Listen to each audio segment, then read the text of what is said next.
So good afternoon to everyone joining from the UK and Europe. Good morning for people joining in the Americas. This is our second Ask the Toxinologist panel for IGT's week of anniversary events. So just like we did on Tuesday, before we sort of get started into the main questions, I'll ask our panel to introduce themselves and just give a brief introduction to who they are and what research they do. So I will start with asking Professor Gibbs just to give a brief introduction to himself.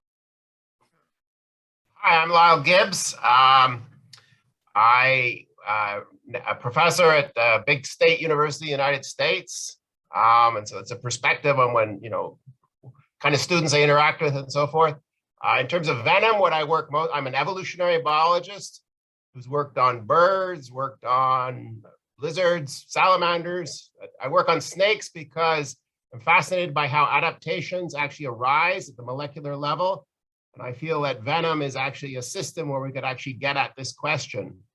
And so most recently, for the last 5 or 6 years, I've been working with some esteemed colleagues, including Dr. Moura, a couple of panels over, using basically genomic information from closely related snakes to try and identify the genomic basis of actual venom differences. And this is sort of what I have, this is my current area of research in this area. I also do other things as well. I'm an administrator, and I also do a lot of work with snake conservation genomics. That's great, thank you. I'll then pass the question to Dr. Jenna. Hi, so I'm Ronald. I work at the Natural History Museum, which is what you can see a tiny little bit of here in my office. I'm not a toxinologist. I have no idea about toxinology. I'm a phylogeneticist, a bit like Lisle. I'm an evolutionary biologist interested in diversity. I study mostly venomous invertebrates. Centipedes and worms are two of my favorite groups. But I've sort of forgotten a lot of my venom stuff because I've used the pandemic and the lockdown to write a book completely on a completely different topic. The topic is, how do you tell evolutionary stories? How do you supplement facts with imagination? I submitted it last week. So I'm coming blinking into the blinding lights again into the lab going, okay, what is that funny smell in the fridge? Is that a dead centipede? So I'm going to go and pick that back up. So that's what I do. That's great, thank you. And then I will ask Professor Moura da Silva. Hi, good morning. I work at Instituto Butantan in Brazil. I am a senior researcher here, and Butantan is one of the major producers of anti-venoms in South America, and I am a toxinologist. I worked with venoms for a long time, and now I'm concentrating on venom variability, but my view on venoms are really the human pathology due to snake bites. So I spent a long time in my career trying to understand the pathology induced by phospholipase and venom metalloproteinase responsible for the pathology. And now when I look to venom variability, I'm always worried about how anti-venoms could neutralize all this venom diversity in order to be a treatment for the patients. So this is my main goal. I love to work in the Amazon, and so that's what I do here in Brazil. And it's a pleasure for me to be here. Thank you for inviting. Thank you for joining us. The Amazon sounds a bit more glamorous than Liverpool right now. It's very cold and wet up here. And then finally, I'll ask Professor Holford to introduce herself. Hi, the Amazon always wins. I have a hard act to follow with Anna. My name is Mande Holford. You can call me Mande, it's totally fine. I'm a scientist at Hunter College and the American Museum of Natural History. I work on killer snails, as I affectionately call them. We're interested in the evolution of conodontan snails, mostly cone snails, terebrids, and toads. And we also look at their peptides and how they can be used for potentially manipulating signals, malfunctioning signals related to pain and cancer. I'm a chemist by training, and I came to evolutionary biology through my postdoc. where I spent some time at the Paris Museum with Philippe Boucher, the master of expeditions, as it counts for marine life. And they have the best collection of molluscan whether soft tissues or shells. So I went to his group and learned a little bit about how snails evolved over time and a little bit about taxonomy and morphology. And then I was also in Panama at Smithsonian Tropical Research Institute, where I started to do my first collection trips, which are interesting to hear over beers, perhaps, how those went when you can't find anything, you're out in the field. And then I started my own group doing research and continuing to learn about evolutionary biology and informatics and how the two meet, because I like telling the holistic story of how the animal evolved, but also what the venom does for evolution in the animal and what venom can do potentially for therapeutic development, as Anna was saying. So how nature and humanity can combine is sort of what I'm interested in. Venom is sort of the link that does that. And to give Ron a plug, I bought his last book, which was all about venoms, and it was very good. And so I'm looking forward to the second book, and I hope it turns out well for you too. And thank you guys for organizing the talk. It's a great idea. Thank you, and thank you all for joining us. Also, Ronald, we can host your book launch if you want. We are available for hire. So. That would be quite funny. I think if you look in the index, you may be hard pressed to find the word venom.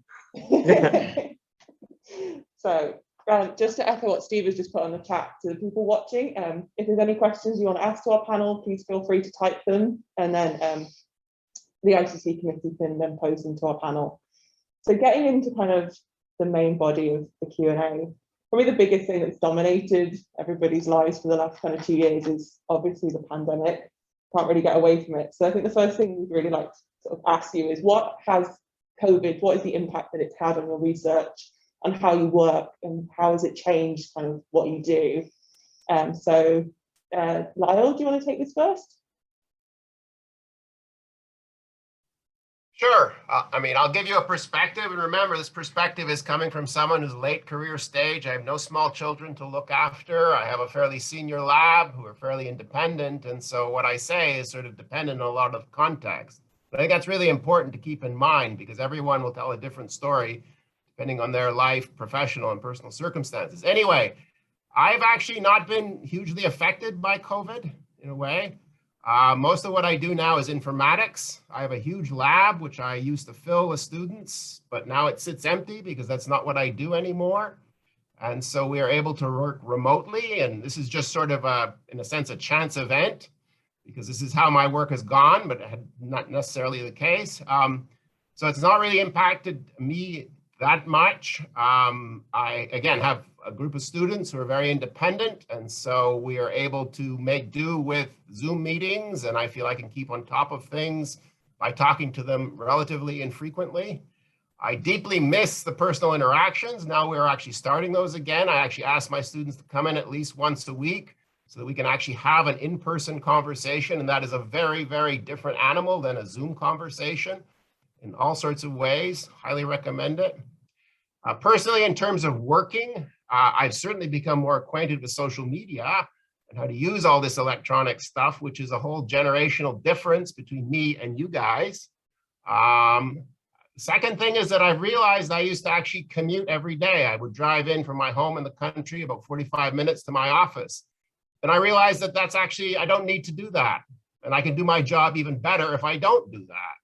And so now I'm actually looking forward to post-pandemic, where I will come into my office probably twice a week. I will do my interacting, all the things I have to do, but I actually will value my time at home for the other 3 days, and I will actually be highly productive at home. And so this is a change that's gone on. It sort of forced me to, reevaluate this whole issue of, do I physically have to be here or not? And I decided that no, I don't actually. So yeah, I guess those are the major things that how the pandemic has changed what I do. Great, thank you. Yeah, we've all definitely got used to working from home a lot more than we used to. Mande, do you want to? Yeah, I can jump in because I'm kind of the almost polar opposite of Lisle. I have a full lab of students, and two young ones under the age of 5 when the pandemic started. So it was home with the kids and transitioning. Fortunately, we do both wet lab and informatics work. So we switched to everyone doing some informatic work over the break so that they could remain active while we couldn't do wet work. And it did sort of change the direction a little bit of my research, because now I'm very invested in making a benchtop model of a venom gland. And so if you're aware of Hans Cleaver's work, which you guys might in working with Nick, or I'm sure they did a snake venom gland organoid. And so we've been trying to make a invertebrate version with the snail venom gland, and recent results have been pretty successful. So we're keeping fingers crossed that it keeps going positively. But to me, that was a breakthrough that probably wouldn't have happened because of COVID, because we couldn't travel and go on expeditions. Our snails are found in tropical marine environments. I'm based in New York, so there was no way to get new material or access to new material.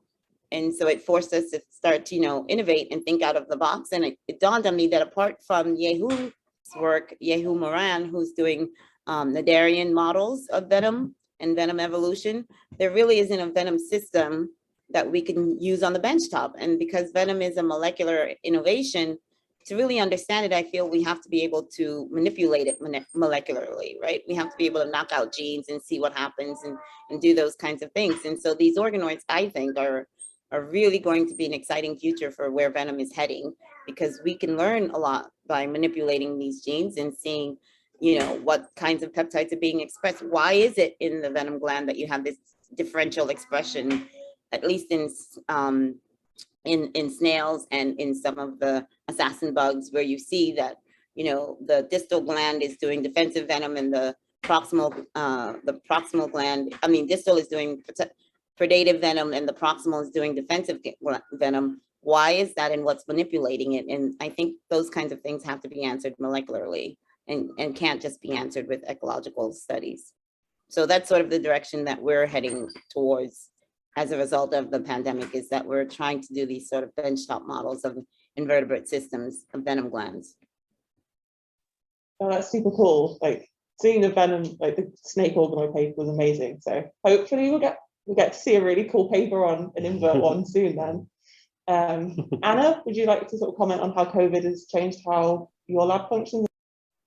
Yeah, I think for us, in our lab, the pandemic had a very high impact for 2 reasons. First, because we need a lot of wet lab, and so we had some problems to be in. And second, because Butantan, the institution where I work, is very involved in the development of vaccines against COVID. And what happened was that during the pandemics, they recruited a lot of people to work in COVID with better salaries than we can pay for the postdocs.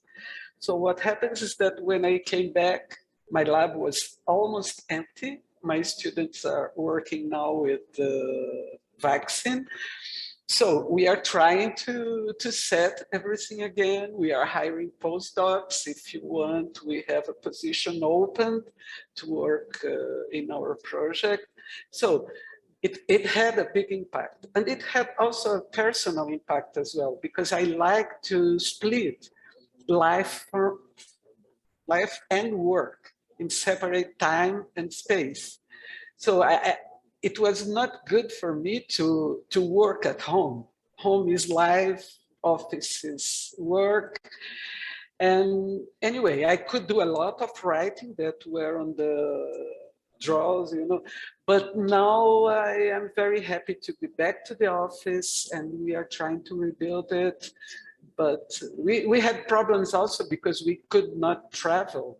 So last week I went to the Amazon for the first time in 2 years, and I need this contact with the patients, with the doctors there.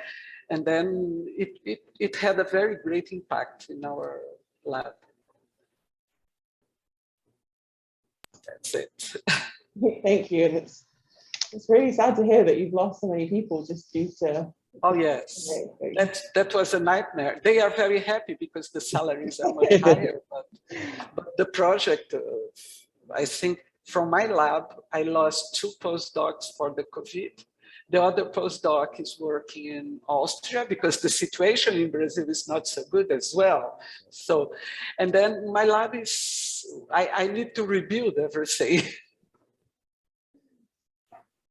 Maybe there'll be a few people keen to move to Brazil on the call, so maybe you'll find. Okay, we have an open call. Just give me a word and we can evaluate your CVs. Great, thank you. And then finally, Ronald, do you want to chip in? Well, yeah, my situation is different because in contrast to the Lisle and Mande and Anna, I don't run a big lab, and this is deliberate in my career. I don't like managing large numbers of people at all. I like to stay in small groups, 1 or 2 other people I work with. This may be a tension with the institution that hires me and pays my salary, but so for me, it sort of worked well because I could park some things very easily and then withdrew into my study at home to write a book. I've been working on this project for a long time anyway. So for me, it allowed me to close the door, turn the phone off, and literally get into the headspace that I needed for months, where I was juggling enormous amounts of literature I was reading to try to tame it into a coherent story. And now that that is finished, I really look forward to going back to venom research, and you know, getting grants and getting some people to work with.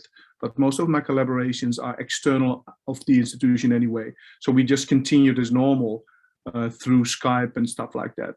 But I think that's the discrepancy down the hall from here. There's somebody working on deep sea biology, and that lab is big, and there's many students, both postgraduate and undergraduates, and that's been hell and he's also juggling a lot of other contracts. So for me, it was just easy, and the timing, however bad or like horrible it is to say, the timing of the pandemic was pretty fortuitous. I could take advantage of it and lock the door. So in a sense, I was lucky. Okay. So your book better be really good, Ron. No pressure, Mandy, no pressure. No pressure. Oh, well, my wife, who is not a biologist, read it, and she has not yet divorced me, so it should be okay. That's a good sign then.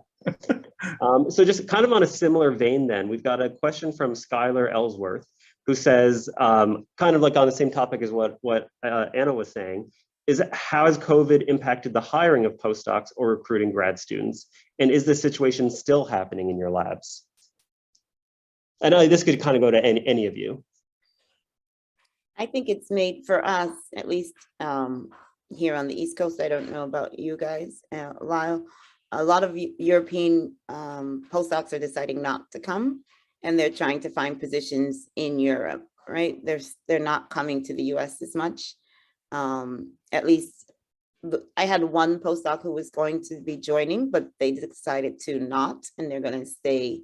They were coming from Germany, and they decided it would be better just to stay in Germany because we have no idea how long this situation will last. There was restrictions for people entering the US. You know, there was travel restrictions to come to the US from Europe that were just only recently lifted. And so it was quite difficult, I think, for recruiting international students. But for recruiting national students, I think it's about the same. New York is fine. We've done well. I mean, after the initial onslaught, we've recovered really strong and done well, and mostly, I think 80% vaccinated now in the city, and on campus, it's 95% in the university. So it's very high. And I think national recruitment is fine, but international recruitment is problematic and remains so for us. Yeah, I would agree with that assessment, Mandy. About the same thing here for us, for me.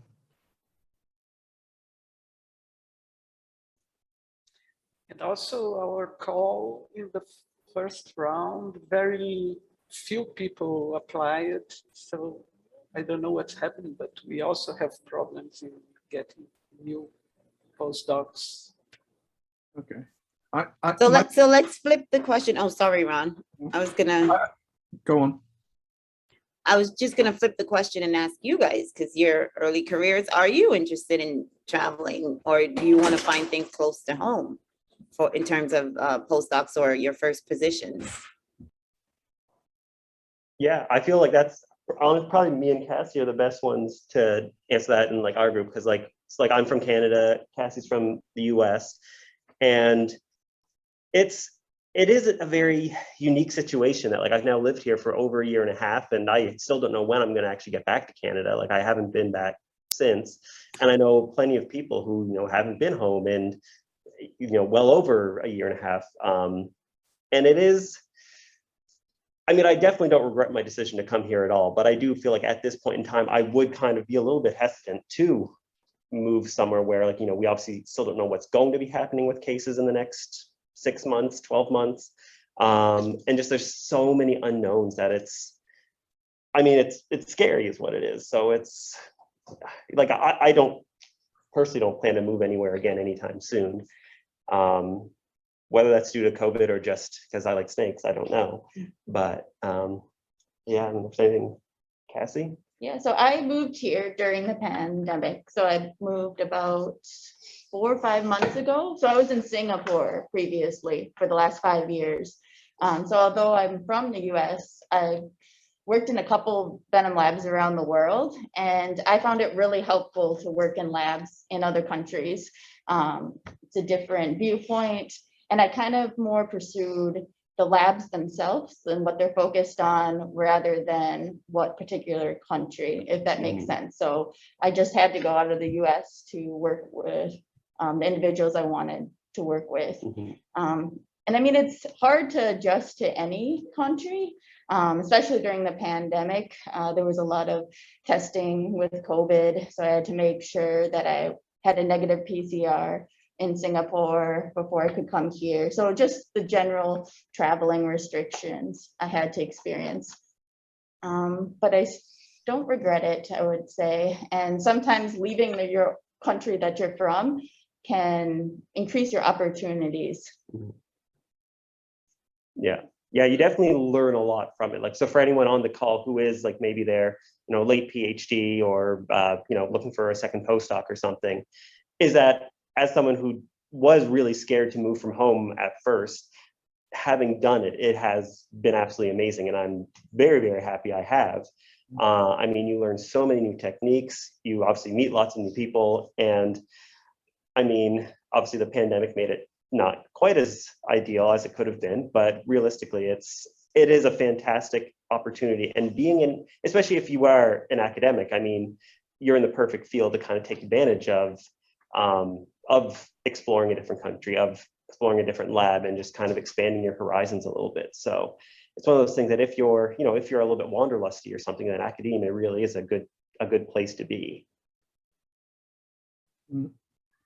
I'll just make a comment, 2 things. One, I work in other fields too, and I would say toxinology is by far the most international field that I work in. And really, most of the significant work is not done in this country. Sorry, Mande, you're one of the exceptions. No, I agree, not offended. Done in countries like Brazil, or it's done in Europe, or it's done in Singapore. And so if this is an area you want to work in, this is talking to students, it's very important that you get out, at least for America. I'm taking a US perspective here. It's very important that you get outside and do as these guys have done who are posting this, and visit other labs. I think that's essential.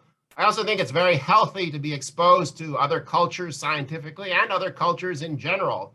And they're very, very different, I will also say, very different. And Dr. Moura and I have had lots of experiences about this. And I value working with Anna for the last 5 or 6 years immensely, but it's also been challenging too, but I've learned as a result. So I highly recommend it, but it doesn't come without challenges. And the other point I'll make is a more US specific thing. And in this country, and it has to do with recruiting postdocs. And that is, for the first time in the US, more than half of science post PhDs, I think it's in biology, I don't know what the breakdown is, have moved into jobs other than academia. And so this is a trend that's been continuing for a number of years. And so it's very clear now that we're not, when I train a PhD student, I'm not necessarily training a junior replicate of myself who will go on and get a job in a academic institution necessarily. But now more and more people are doing other things, working in industry, working in some other area, using the skills they've developed. And so this is also contributing, I think, to fewer and fewer people returning to do postdocs in academic institutions. It's getting harder and harder to recruit postdocs. So just two observations. I would agree with that. And I would also say that I think it's a good thing. I think it's a good thing that we have PhDs going into all these various sectors of the STEM enterprise, because I think we need scientists in government. We need scientists, you know, in public health. We need, some of them are, we need scientists, as we see, at all spectrums, tech transfer, business, finance, all of these things. And so I've also, our university also witnessed that trend with the graduates of the graduating class. About half of them were going on to postdocs, but the others were doing very different things and willingly, right? It wasn't because they couldn't find a position, it's because it's what they chose. And I supported wholeheartedly. After I did my PhD, I did a policy stint in DC, where I worked in the International Office of Science and Engineering. And I traveled for about 9 months of the year, going to different countries in the Scandinavian and Latin and South America, setting up collaborations for their Americans and their foreign counterparts. And that was very valuable. And for me, it was my plan B. If after my postdoc, I knew I wanted to be in science, but I wasn't sure what questions until I found Venom. And then of course, that's it. But after my postdoc, I was like, if I don't get an appointment, I'll just do international science policy and I'll be very happy, because I was able to identify a plan B. And so there is a passion and a drive to be at the bench, but if that drive isn't there and you want to use your skills elsewhere, everything you're learning is transferable skills. Critical thinking, analytical thinking, all of these are transferable skills. I also started a company, Killer Snails, where I have, you know, we do ed tech games and learning games for the classroom. And that took off really well during COVID because everything was remote, and we have some AR and VR games. But some of my students have decided they wanted to go into, you know, biotech startups and things of that sort. And I think that's fine too. It's really whatever. I think now is actually a great time to be a PhD, because you have several options now. It doesn't have to be you become, you know, mini me or mini Lisle or mini Ron or mini Anna. You can go on and do your own thing with your degree. Great, thank you guys very, very much for that. But I just wanted to let everyone know that Cecilia just joined us, who's another one of our panelists. And Cecilia, could you introduce yourself to everyone? Hi everybody, can you guys hear me? Yep. My name is Cecilia. I'm in Kenya. I'm working with Kenya Snakebite Research and Intervention Center under Dr. George Olwoch, also in collaboration with NSTM. So what we are doing, I'm a clinical nurse by profession, currently doing my master's in tropical and infectious diseases. But what I mostly concentrate on under case specific is community education and intervention, and also healthcare worker training, because we've noted there's a very big gap in how snakebite is managed in relation to the implementations that have been set by the WHO and also by the Kenyan guidelines. Thank you. Great, thank you very much. All right, so I think we're going to ask a question now that's a little bit of a pivot away from COVID. And more just kind of a general career life advice type thing. So the question we have is, how do you handle challenging or high pressure periods in your career, and what have these taught you? Should we go one by one, do you think, or just get? Go one by one.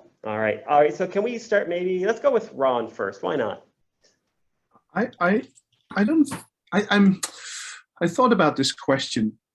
And I think for me, the most challenging time of my career was after my second postdoc, when you have ideas and you want to do them. You don't want to go and do what your supervisor tells you. In the beginning, that's great. You get a job and you work in a lab, but you want to be your own boss. And for me, the difficulty was you start applying for jobs and you go through, I don't know how many job interviews, and you write even more applications and you get shortlisted a couple of times, but you don't get a job. That can be extremely dispiriting. You start doubting yourself. You think, seriously, yes, I'm good enough to get an interview, but I seem to screw it up then that period of time wasn't fun. And the advice I have now with hindsight is just don't give up. I met a colleague of mine who has a permanent job now as a professor in the University of Ireland, Galway. When he applied for the same job as I, and he got it and I didn't, he had already applied for 200 jobs. He was married, he had children, and he was like pulling his hair out. It's like, I don't know what to do, but he didn't give up and he got it. Exercise helps as well. And in my case, I like beer. That's slightly facetious. You do need to try to find some sort of balance that work is not everything. But that transition to a permanent job, which gives you the freedom in terms of time, you can plan long-term projects and have some security that if you don't get that grant proposal, you will not be on the street immediately. That was the toughest thing. And I remember after getting a permanent position offered here in the museum, there's only 6 months probation time. So for me, it was just a matter of not murdering someone in the hallway. And then I had an ecstatic feeling that lasted about 5 years and now is now. But yeah, don't give up. But it's that's the only insight I have, if you want to call it an insight. Great, thanks, Ron. Maybe Cecilia, would you want to go next? Yeah, so I think the most challenging part for me has been securing a good research position in the country. Currently, it's very challenging, especially after you've done your master's. So our country is yet to recognize a master's degree as it should be. So after I find myself, or I've found my colleagues really trying to go out there and get these careers. Most of them have landed under voluntary jobs, so it's quite disheartening. But the most encouraging thing is that these careers are out there, especially internationally, and they're being very well recognized. So I think the biggest challenge is acquiring a secure job. That said, I think I was very lucky to have landed a research job as a nurse in the Kenya Snakebite Research Intervention Center.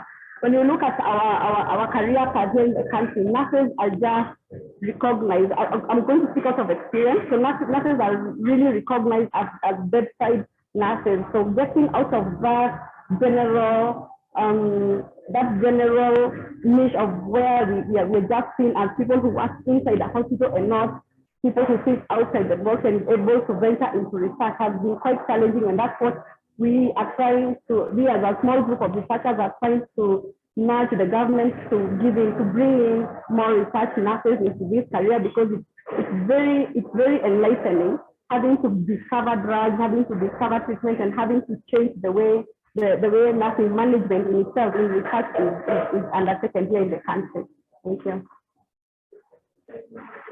Great, thanks, Cecilia. How about Anna next?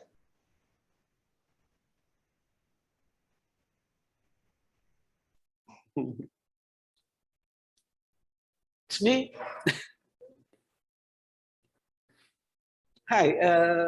In my case, I was very fortunate that I got my permanent position a little bit after graduated. So I didn't have the problems of looking for permanent jobs and things like that. But I have to say that my highest pressure was recent and is increasing with two things. When I started, we had more freedom to think about science. We had more freedom to decide what we wanted to do. So now the pressure is very high to publish a lot, to publish in high journals, and also to do some useful research. Let me use this word. For example, which drug can you get out of venom? And then I think this is a very high pressure.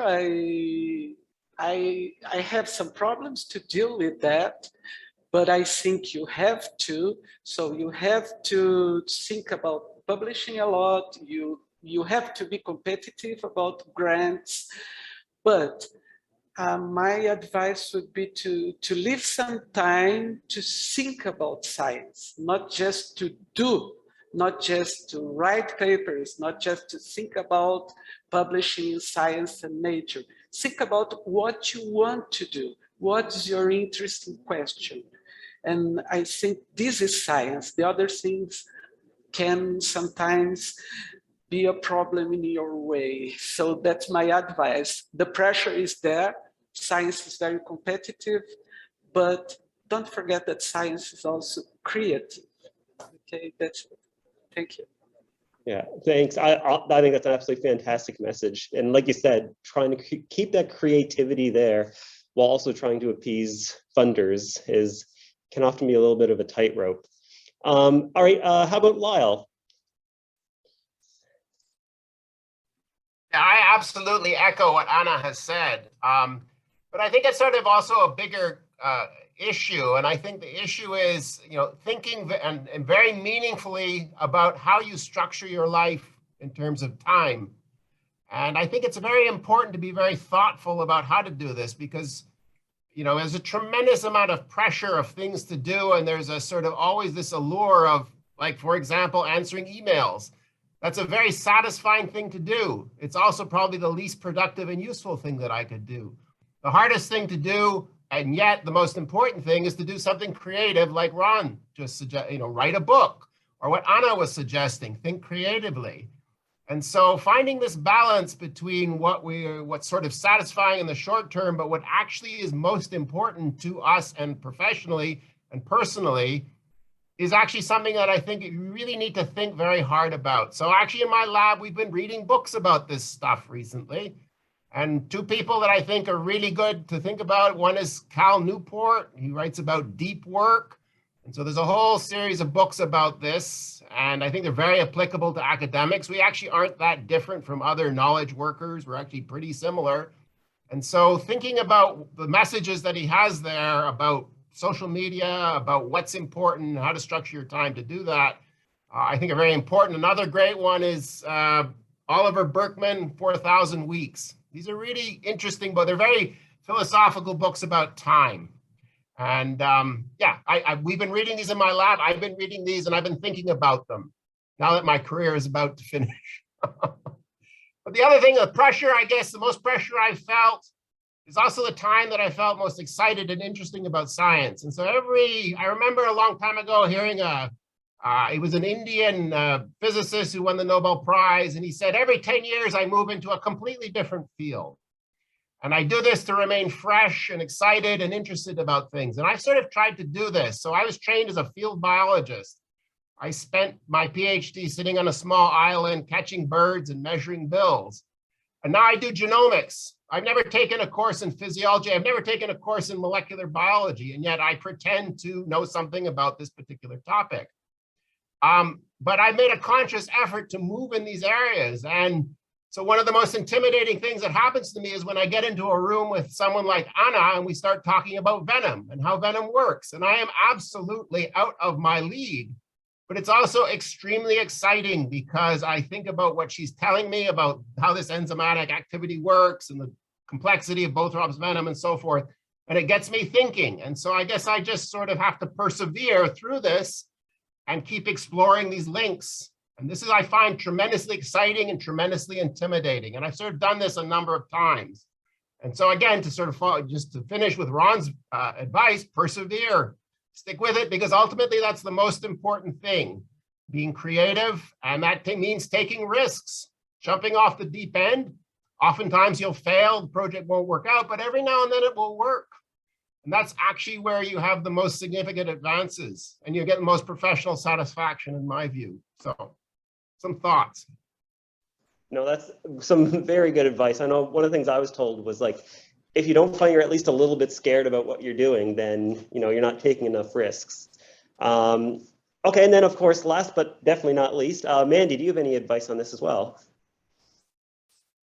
I agree with mostly what has been said, and I would add that I think for particularly early careers right now, it's a huge challenge to find time to think, right? Because you've got social media and you're told you have to be present there. You've got your lab work and you have to be present there. And as we all know, publishing is our currency. So you have to be able to write and publish. And now I would say that one advantage you have is, you know, with the bioarchives and everything, you can publish immediately. You don't have to wait on a journal. You can start blogs and get a following about your ideas of where you're going in science. Sorry about the buzz. She found her fire truck. And so I think thinking creatively, which is surprisingly what happened during the pandemic, was thinking creatively. And I had these thoughts about, you know, benchtop models of venom before, but it was so difficult. I went to an Evo Devo meeting in Japan, in Osaka, at the you know, the Institute, Osaka Institute. They had this Evo Devo meeting, and I was like the only venom person there. And I'm like, can we do this with snails? And they're all like laughing because it's opaque. It doesn't have a very quick, you know, gestation period. You know, how are you doing this? The venom gland is not simple. It has all these parts to it. And so way back then I had those thoughts, but it wasn't till the pandemic when you're able to, even with the two kids, kind of focus, because I'm not in the everyday grind of checking email, writing the grant, blah, blah, blah, that it was like, yes, let's return to that. Let's return to the idea of doing benchtop models of these organisms, because really that's where I think the next breakthrough will come from. And so we're writing grants to get it, and it's tough, but we're persevering. And she's back. And because you have to, I mean, as scientists, we all know nothing works until it does. So you have to keep working and working and working. And I agree with finding the time to think creatively and think out of the box and explore other options, even options that you think initially will get a no from people, is sometimes worth going for and pursuing. I just had one more comment. Go ahead, Mande. One more comment just about this thinking creatively. Sorry, I mean, I'm old. I like to read books, and being an academic, I always recommend books. But one of the best books is actually that I've read recently. It's written by a neurobiologist at Columbia named Stuart Firestein. The title of the book is Ignorance. And basically, what he makes the point is to think creatively about something. It's more important to think about what we don't know about something rather than what we do know about something. And thinking about what we don't know and what it would take to know such that we could address a big question is actually a really useful thing to do. And it's hard, but it's actually really, really helpful. And so this is sort of a strategy if you want something to focus on in terms of what this means to think creatively that he recommends. It's not the only one, but I think it's actually a very good one. And so I would recommend thinking about that. That book, Ignorance, I also got it. My PhD advisor gave it to me when I started in the lab, and then I gave it to some of my kids too. I call everybody kids. It's a New York thing. It's not an age thing. Sorry. And so I give it to them when they join the lab, because it is very important to understand that you don't need to know everything. And it's actually good that you don't know everything. And that's where exploration begins. I have to say all these, I agree with everything you say, but this only works when you make time for things. So this is what Lisle said earlier on, to be because we are all overcommitted unless we start saying no to stuff. Or I remember, work feels like work if you have no time to just work. So for this kind of stuff, to inspire yourself or to get new ideas, you need time. And one way in which I do it, I set time apart. It might be Friday when I'm tired. After lunch, I sit down and I just browse table of contents alerts. I read papers, and I try not to feel guilty about it, because that's playtime in your brain. Otherwise, you're always focused on something, and you need playtime in your brain. You need to be able to do, literally, I can walk to the park here and just walk around. Walking for me helps my thinking always. I know that from writing a book. When I get stuck, which happens all the time, start moving around, and then I can now actually read the book while walking. It is a bit dangerous, but give yourself the time, and because your brain can still tackle problems in a sort of tangential way without focusing, but reserve some hours of playtime in the brain. Don't just do it in the weekend because your partner may want to see you or you will have other things. Make it part, if you can, of your working life. And I have just to add something very important that you said. You have to learn how to say no.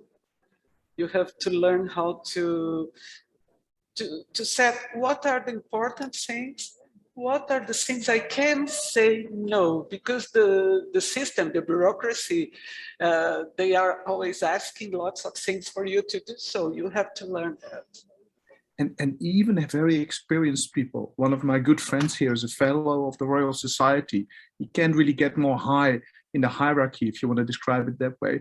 And he was complaining that he has so many review jobs and editorial board jobs and all these things that people ask him, because when you stick out over, when you rise to a certain level, everybody sees you and they ask stuff of you. And I said to him, why didn't you say no? And he said, yeah, but they expect it of me. I said, try it, just say no. And that's the only way that you keep your sanity.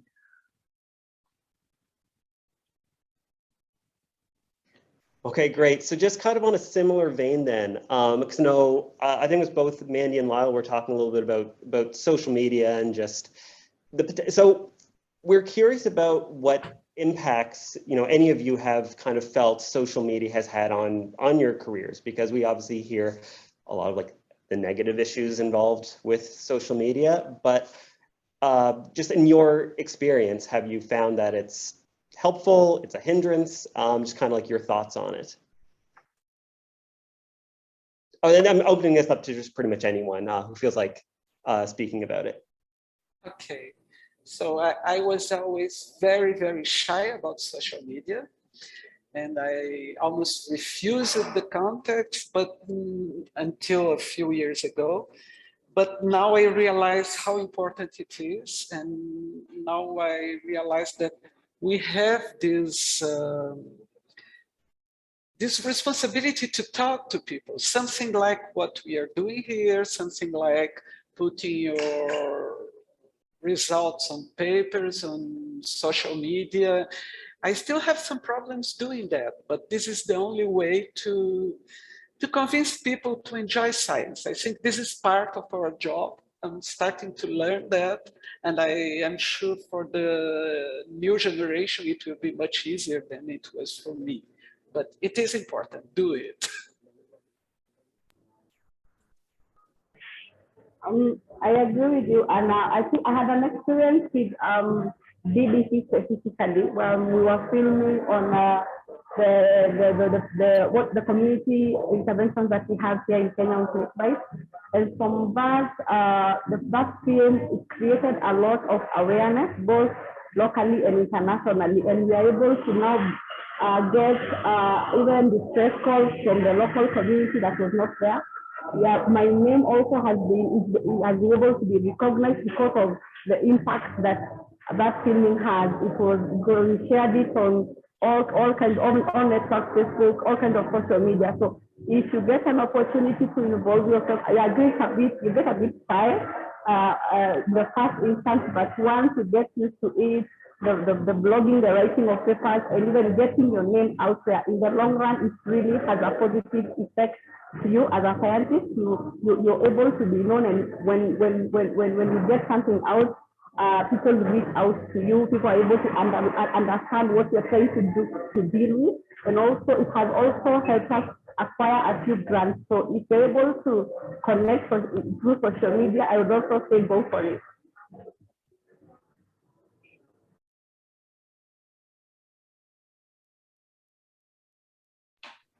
I think it's a tool like any other tool, and you have to learn how to master it and use it to your benefit, right?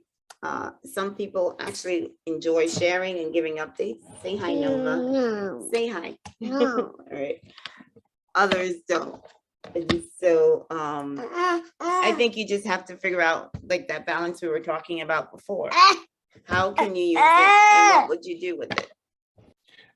I also think it depends very much on your generation, or let me rephrase this, on where you are in your career. I absolutely didn't want to do social media for many years. I only joined Twitter 2.5 months ago with the thought of, when this book is in print, I want to start advertising it so people buy it.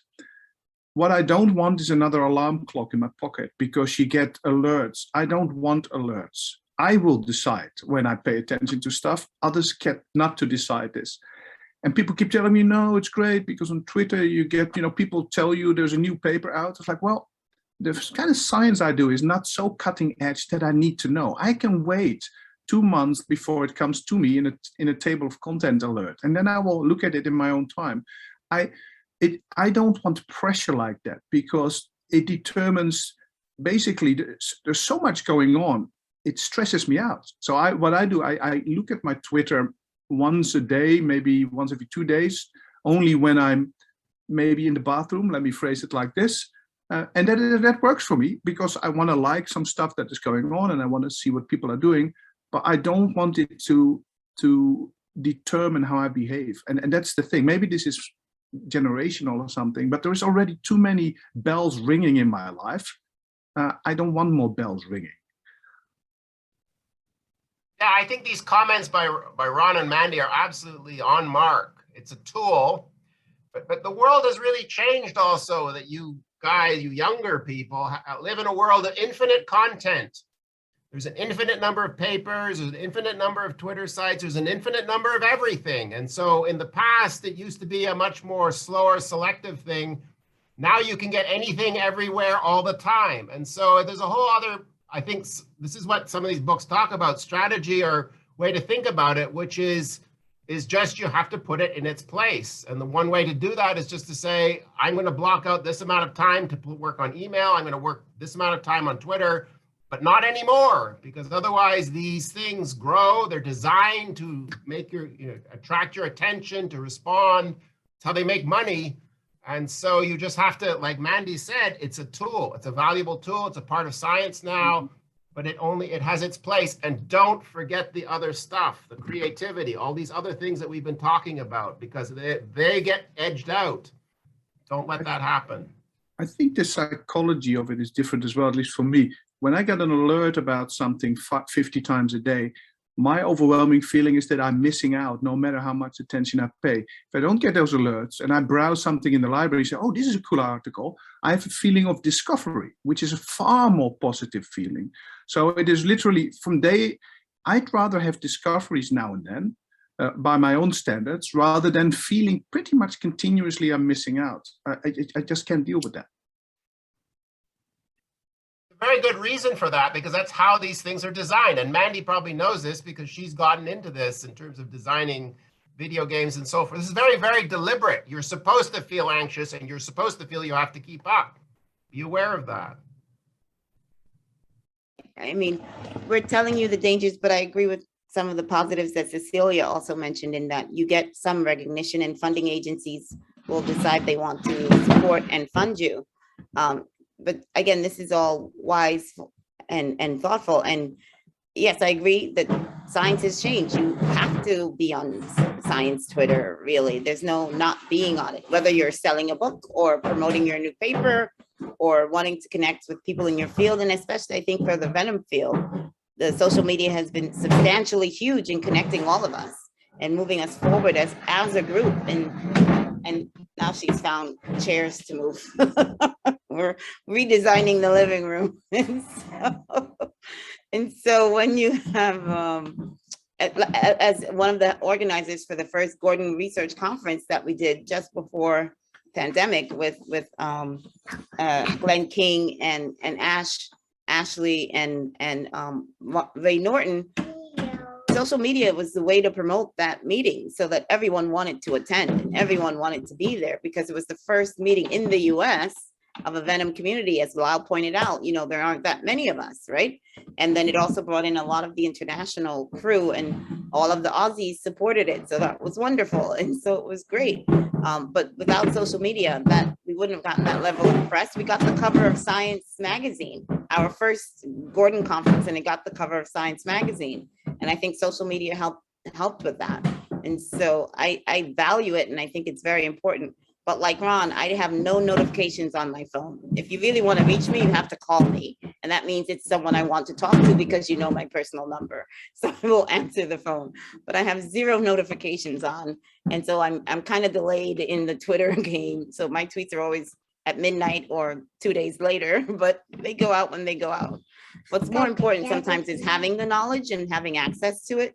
So reading the tweets, but maybe not responding if you don't feel the pressure to. But I do understand it's a powerful tool, and especially for early careers, I I would say for you, it's a very powerful tool. It wasn't around as much when I started, but it's definitely something you must engage in and learn how to master. And learn to master doesn't mean that you have, 50,000 followers. It means that you understand who to follow and that you understand, what information is coming across and how you want to respond and when you want to respond to that information, So my idea of using social media effectively doesn't mean that I'm building a great following. It means that I'm aware of what's happening on that scene in relation to where I want to go and how I want to promote my work.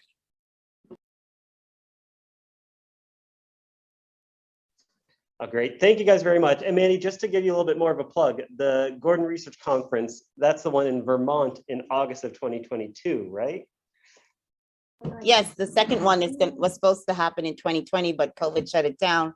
And the new one is going to be in 2022. And I will post it in the chat for everyone to register. And this year, this time we do have a special 2 days before the actual conference for early careers, grad students and postdocs, where there'll be a special focus session on just that. So I think it's going to be really powerful. It's being organized by my former student, Mary Claire winner, fellowship winner, Ida.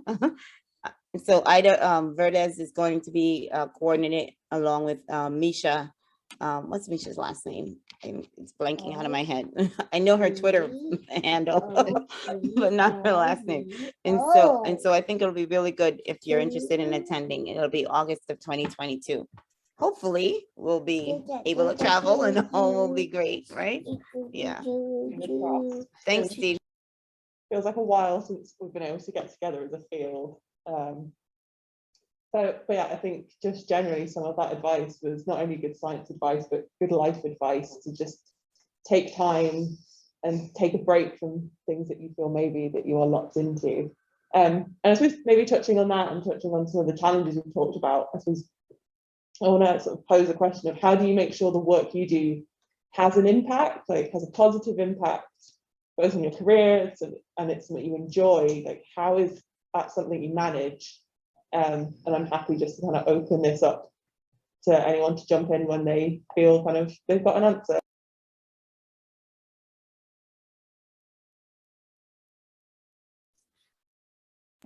Sorry, I missed the question. Someone was whispering in my ear. What is the question? No worries. How do you make sure the work you do has impact on both like a positive impact on science and you keep it as something you enjoy doing as well? Yeah, that's also difficult.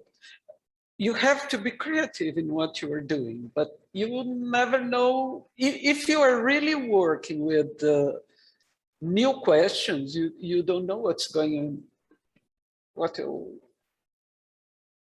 what you get out of that.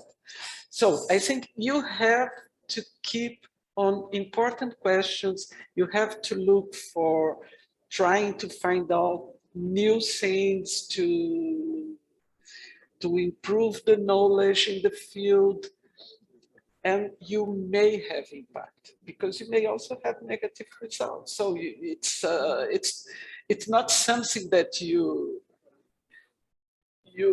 can be sure about. So you have to run the risk, but you have to do the right question. The answer may be no, or the answer may be a very good impact for the level of knowledge in that field. So this is a difficult question.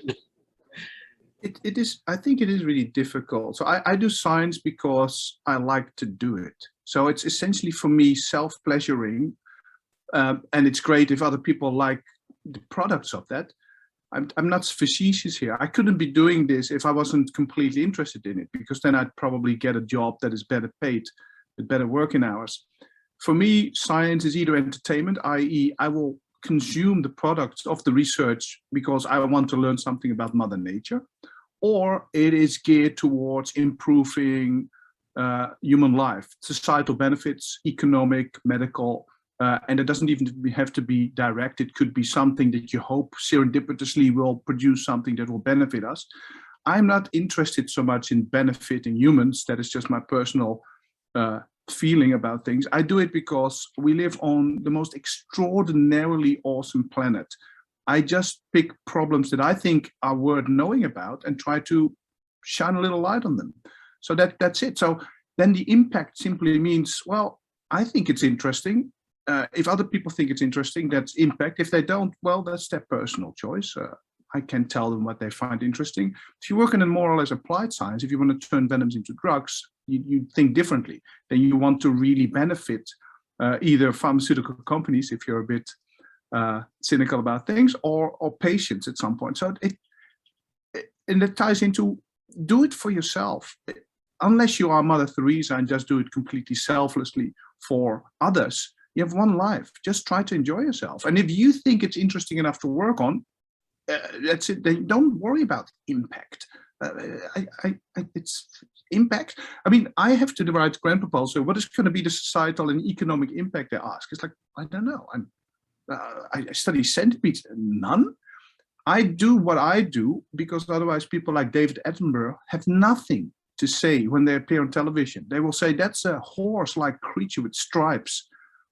That's about it. It's like, well, we can tell you stuff about this because we can do research on it. It's the wallpaper of our life. The impact is, and that ties into outreach. And for instance, doing computer games, like Mande is saying, try to turn, transform, filter, distill some of what you do as a hardcore researcher into something that your neighbors, your mom, your family can chew on and think, oh, this is kind of cool. Popularize, do outreach. It doesn't have to be written outreach. Then you have impact. Is that measurable? Well, that's difficult. Let's not talk about metrics. But that should, then don't have any guilt about that. Just do something that's interesting. And if any other person, then the thing is, some stuff I see scientists do and I go, really, is this worth anybody's time? Really? But that's maybe for over a beer. Let me just ask you something, Ronald. Okay, I fully agree with you, but we are very in a separate point of our careers. So for who is starting, what the grant agencies think about that. For example, I review a lot of applications and there's a lot, what is the impact for this? What's the impact for that? So I think this is very difficult for who's starting. We could select, now we cannot anymore. If you want to have money now, you have to show the impact. But anyway. Yes. No, I agree. What you earlier on said, your periods of high stress, and you say actually now, because your freedom seems to be curtailed. I can see the winds of fashion blow that way in the UK as well, in the museum perhaps specifically. I don't want to go into detail. And I don't know what that will do eventually to a person like me. I may at some point throw the towel in the ring and say, I don't care, I'm going to do something else with my brain. Because if I don't have the freedom to explore my curiosity-driven activities, again, I can find another job. So what Anna's mentioning, I think is very important. And I think it speaks to the power of what you guys can do, right? And this is, again, where you can use your social media. The metrics of how we measure impact and how, positions are assigned based on either grants or awards can change. It doesn't have to be that way. It's how we are the community that are the reviewers of the grants and the reviewers of the fellowships. And so we can be the ones that say, you know what? Anna was doing a lot of outreach, and I think that's massive impact because she's popularizing science versus, just picking names randomly, Charlotte, who, had a Marie Curie or something. I think both of those are as valuable. I see you, I'm not watching. I think both of those are as valuable, but until we get people sitting on the committees that react that way, then it's not going to change. And I'm one person who also sit on a lot of fellowship committees and review grants, and I value outreach immensely. So if I see someone who's done like a coloring book or give talks at museums or do any of that stuff, I say this has massive impact because you're in direct relation of, educating young scientists, educating life learners, as opposed to like they had 2 papers in science, also valuable, very important, but let's not negate the other one as well. So I think this is the time. And if we're going to change this, hamster wheel feeling that I have to get the Science Nature Cell paper and I have to not do the outreach because that's a waste of my time. This is the time to do that change. I think we've realized that science is very diverse and success is very diverse, and we have to celebrate those diverse metrics of success. And I'm all for it. Like, I think one of the biggest impacts I've done is the Killer Snails game, because we go all around the world to schools to get kids excited about venom. They're like, they didn't know snails eat fish, and they didn't know that venom can do all these cool things. And they're super excited. And that brings me tons of joy, and I love it. It's not the cover of Science or Cell or Nature, but it's something that I feel is having young minds excited about science. And that's what drives me when I think about impact, is how are we exciting the next generation to continue in this enterprise? Because I think science and being a scientist is one of the best jobs in the world.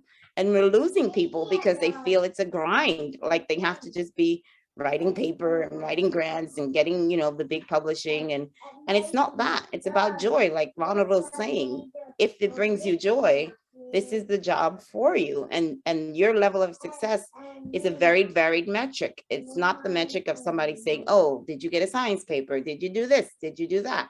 No. And I think more what I like to do is nominate my former students who are postdocs to serve on some of those committees, so that they can come in and say, oh, but she wrote a book, or she did this and this and that, so that those people sitting there making the decision understand that there are other metrics to be considered.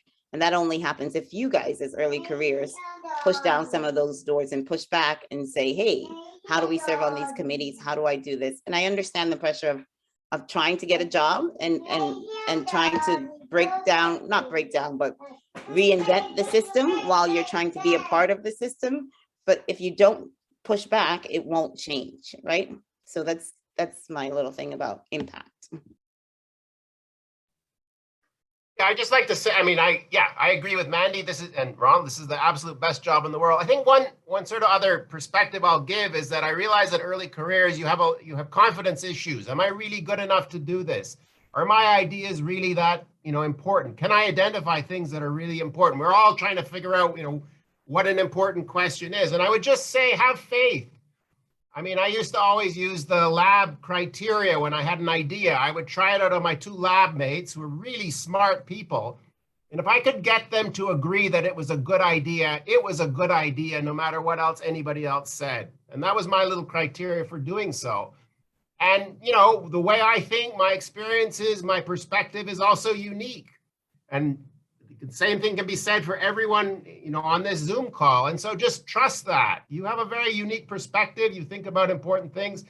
And if you have criteria for sort of really vetting an idea, thinking hard about it, and it really does seem like a good idea, then it probably is. And you should be, trust your judgment there and go forward with it. Don't always be sort of looking for what the whims of judgment are going to sway you in different ways. Have faith in what you think and what you think is important, and do it.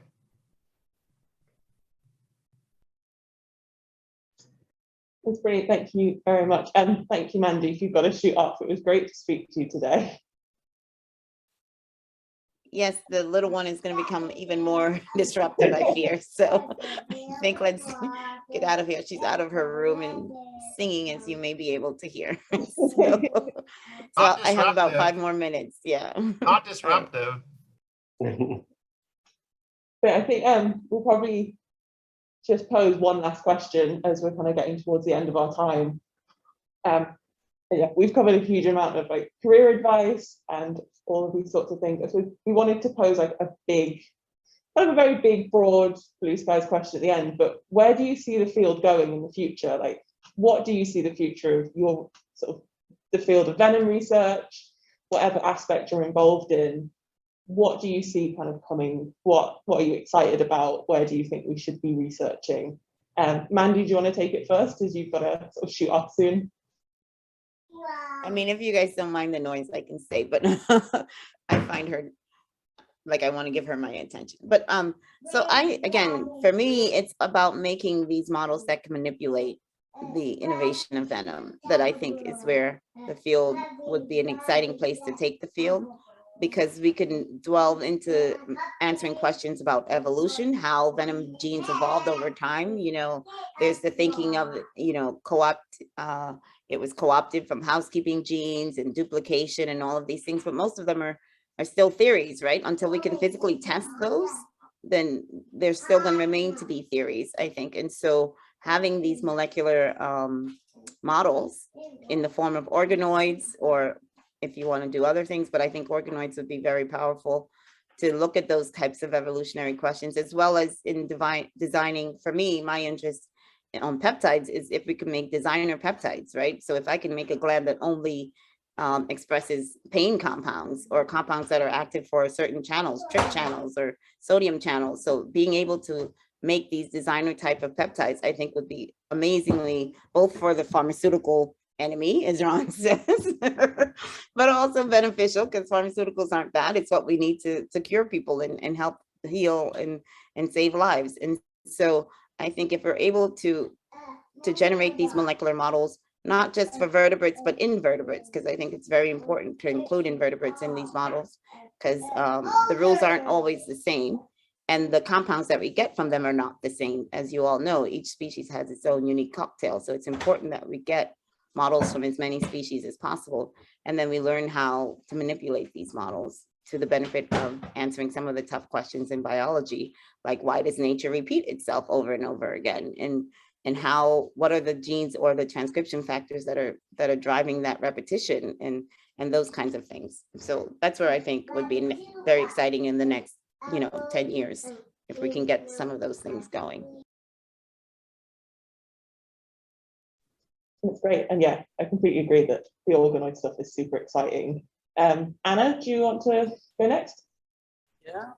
So for me, the most exciting thing that's happening now about the toxinology starting is the new windows in the treatment of snakebite. For example, all the inhibitors that have been developed to help the local effects of venoms in patients. So there's a big avenue to study on that. There are a few starting, especially people from Liverpool School, but there's a lot to do on that field, and I think it is really very important. And the other field that is growing a lot is the improvement of anti-venoms. Since the production level, also the use of all we know about venom variability to understand anti-venom specificity, and also the possibility of doing monoclonal antibodies. So I think we know a lot. A very little has been done in the last 100 years on that field.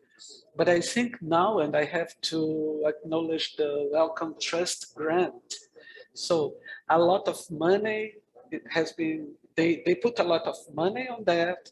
And I think this is something that excites me a lot in the next few years in toxinology.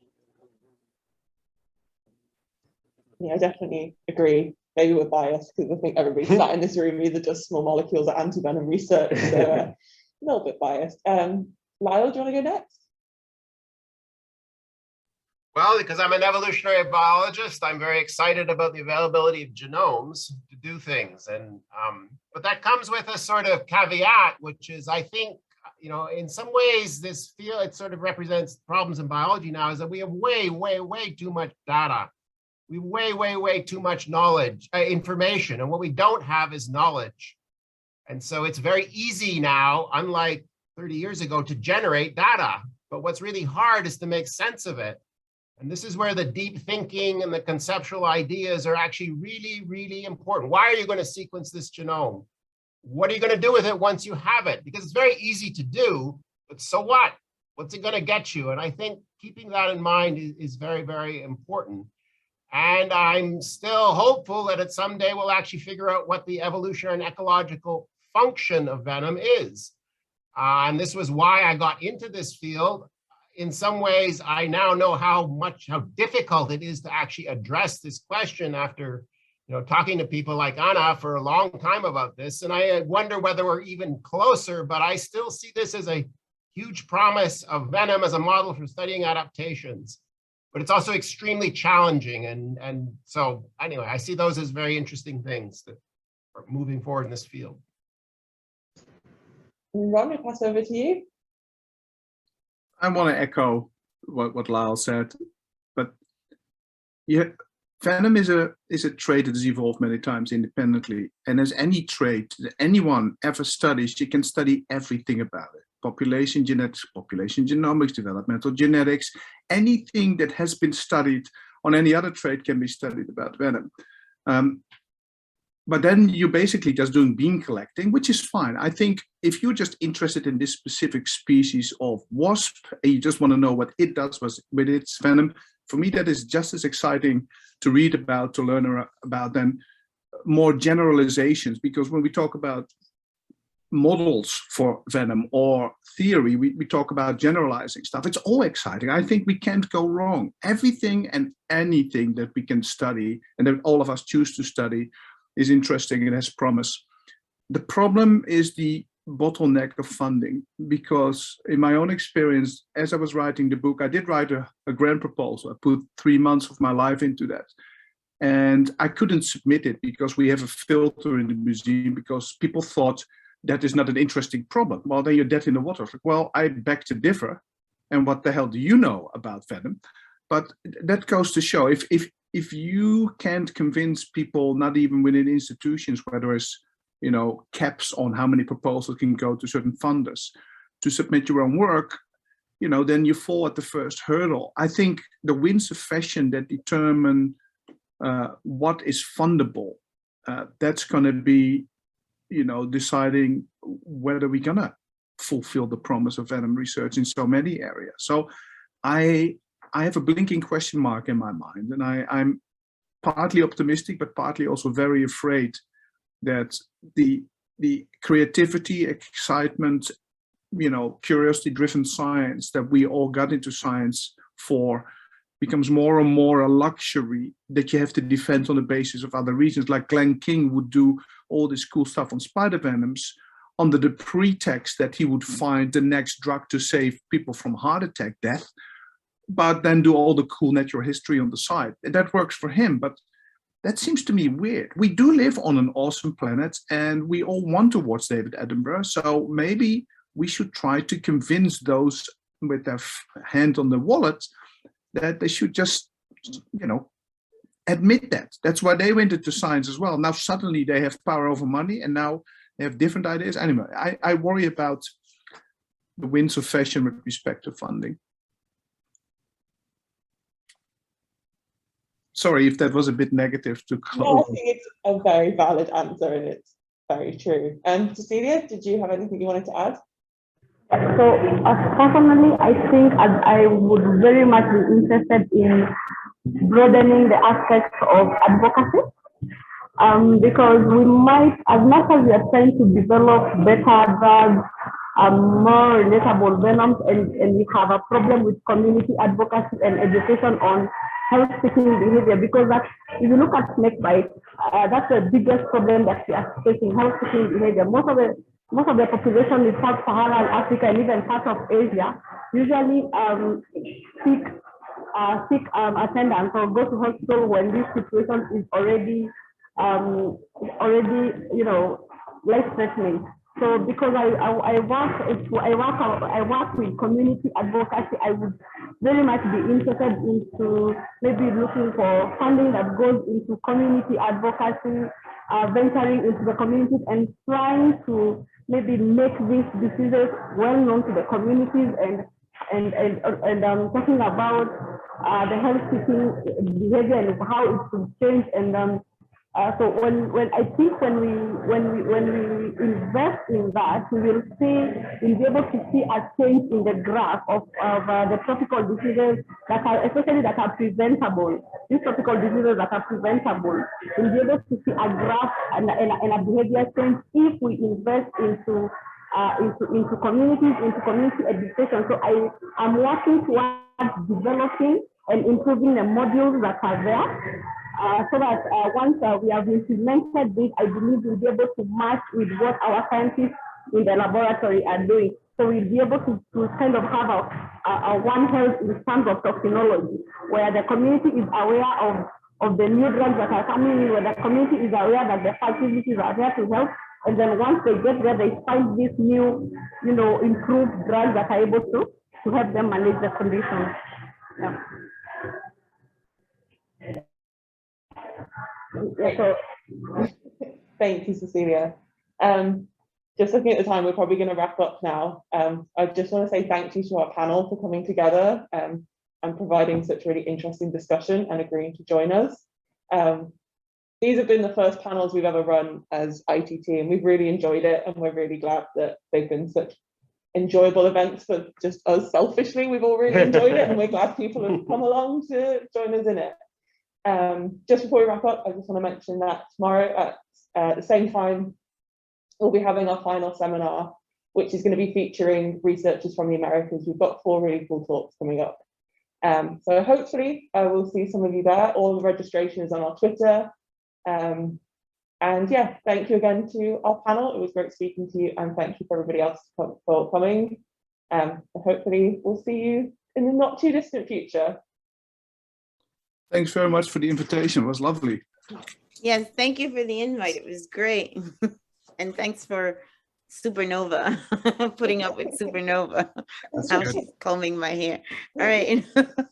It was great seeing you guys, Lisle, Ron, and Anna. Great seeing you guys again.